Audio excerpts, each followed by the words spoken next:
clever bird, the parrot. He can actually talk, pronounce words. Of course, he has no idea what the words mean, so we never take him seriously. Unfortunately, that's not true with gossips. They use words just as carelessly as the parrot, but sometimes we take them seriously, and often innocent persons are harmed. You see, gossips don't stop to think that words are dangerous. They influence our national life, and in war, they are powerful weapons. Gossips toss words around as carelessly as parrots, with no more sense of the harm they can do. Did I hear somebody say gossiping is monopolized by women? Far from it. Anyone who uses words carelessly, especially to talk behind someone's back, is a gossip. Let me tell you a little story about a gossip. This is Marion High, my school. I'm the principal, George Eastmore. There were some people in my office this particular morning, Mr. and Mrs. Gage and their daughter, Jean. They told me Jean would have to leave school. Why? Because of the malicious gossip about her. I was shocked, and I asked for details to see if we could do something about it. We began talking, even though Jean thought it was already too late. Mr. and Mrs. Gage had opened a grocery store at the start of the term, and Jean helped out after school.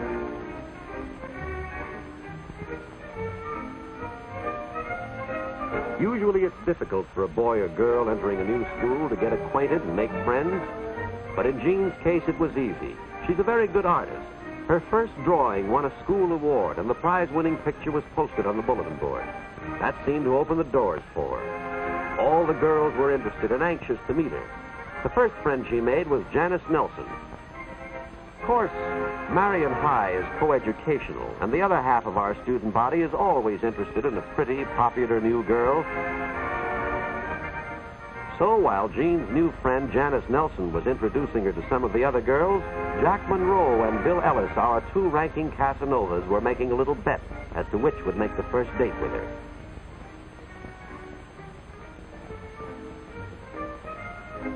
Bill Ellis made the first move. He was waiting on the steps when Janice and Jean left school that afternoon, and soon was off to a running start in the competition. Jack wasn't called the best broken field runner in Marion history for nothing. Besides, he still had some trumps in his hand. Like an open convertible, which had helped quite a few times in the past.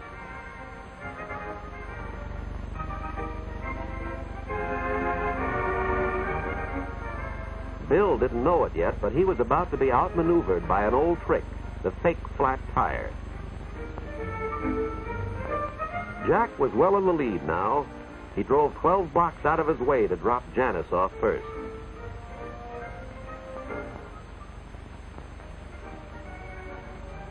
Then he took his time getting Jean back to the grocery store. Jean introduced Jack to her mother and father, and presto, he'd won. He had a date with Jean for Friday night.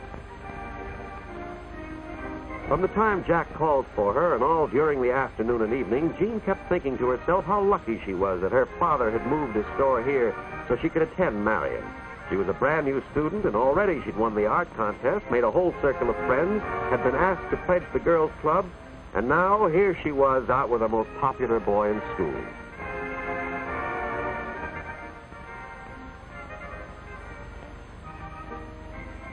But when they drove home, Jean began to learn a little more about Jack. His popularity had gone to his head. He was completely sure of himself, confident that none of the girls could resist him.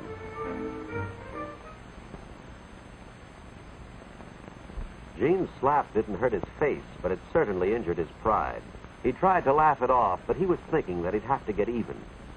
Jack didn't lose any time giving the other boys a highly colored version of the date.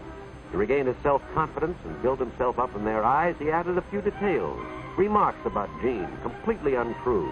But then, gossips seldom worry about the truth.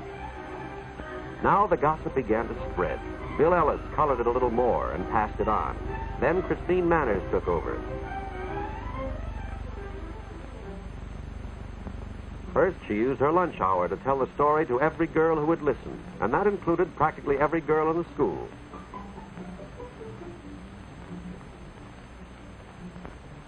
When she got home, she took over the telephone to call all those she'd missed. Yes, gossip spreads like wildfire, especially with the help of girls like Christine. And by the end of the day, the harm was done. Jean's reputation was ruined. The next morning, Christine still wasn't through. She'd been jealous of the new girl's popularity and talent from the start. Now was her chance. But the picture gave Jean her first inkling that something was wrong. She knew it had been torn down deliberately. She asked her friend Janice if she'd done something wrong, but Janice was too uncomfortable, embarrassed to tell Jean to her face. Everyone took pains to ignore her. She felt like an outcast, yet couldn't imagine why. Jean was hurt and bewildered. Marion High had seemed so wonderful only last week. Now it was like a completely different school. Gossip. Jean was lonely and miserable all week, but she was still hopeful that once she was initiated into the girls' club, things would be better. However, Jean had already been blackballed even before the club's scavenger hunt had started. But instead of telling her, the club president had made Jean's assignments far more difficult than the other girls, hoping Jean would fail, thus disqualifying herself.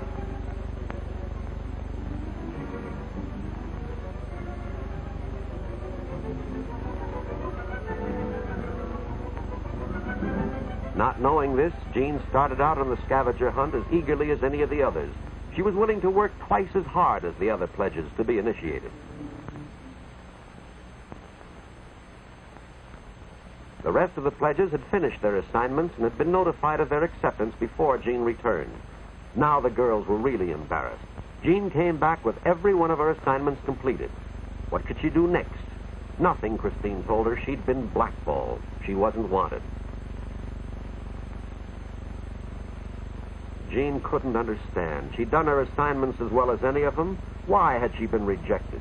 Christine said Jean knew very well why, because they didn't want her kind of girl in their club. Jean still didn't understand. Janice finally had to explain that they all knew about her, about Jack's story. Jean was stunned. How could anybody believe that about her?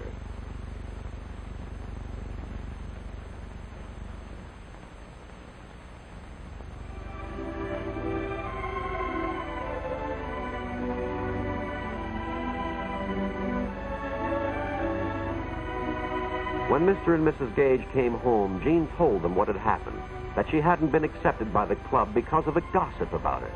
She said she was quitting school.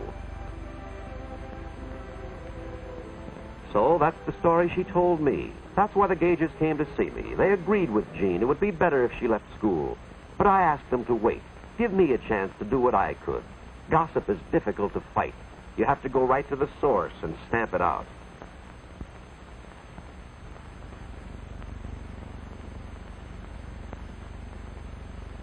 That's exactly what I did. I called in Jack Monroe, asked him point blank if he was the gossip. Jack was surprised. He thought only women gossiped. Men just, well, talk. He admitted he'd started the talk, but he never realized the harm it would do. When I had finished explaining what his loose talk had done to Jean, Jack asked me what he could do, and I told him a way, the only way. He thought it over. It wasn't going to be easy. It would be embarrassing, and we both knew it. But he finally agreed.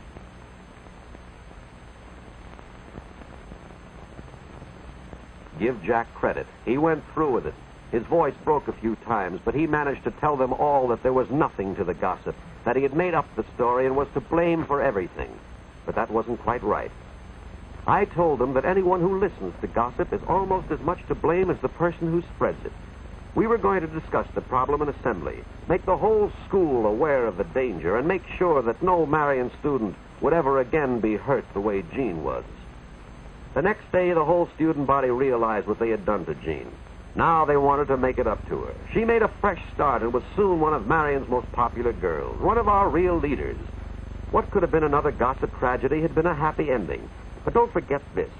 There needn't have been so much as a near tragedy if our students, instead of imitating this bird, the gossipy parrot, had instead copied three far wiser creatures, the three little monkeys, who see no evil, hear no evil, and speak no evil.